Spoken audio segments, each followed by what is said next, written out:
Zamanın çarxı elə fırlanacaq ki, doğruluq unudulacaq, İslam bir qabın tərsinə çevrilməsi kimi alt-üst olacaq. Ətrafı fitnə fəsadın qaranlığı bürüyəndə, görəsən kimlər xilas olacaq?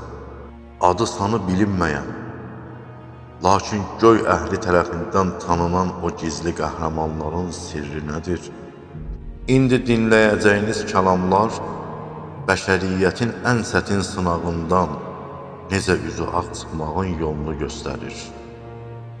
Bir zaman gələcək ki, məclislərdə iştirak etdikdə heç kəsin tanımadığı və olmayanda da kimsənin axtarmaq fikrinə düşmədiyi, adsız sansız Allah-pərəst mömindən başqa heç kəs ondan zamanın fitnə fəsadından xilas olmayacaq.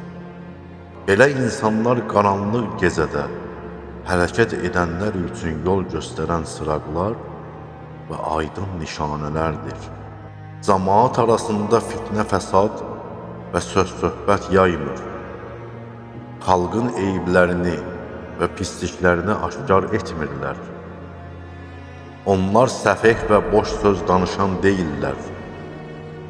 Allah Teala rəhmət qapılarını onlar üçün açır və əzabının çətinliklərini onlardan kənar edir.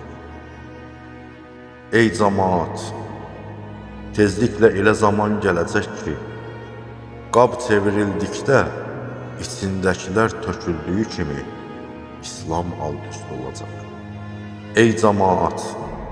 Allah sizləri zülm və sitəmdən amanda saxlayıb, imtihana çəkməkdən isə sizə pənah verməyib.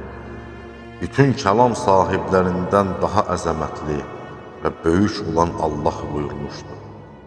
İnnə fī zəlikə ləayətin və in kunnə ləmubtəlin. Şübhəsiz ki, hadisəsində nişanələr vardır. Biz imtihana çəkirik.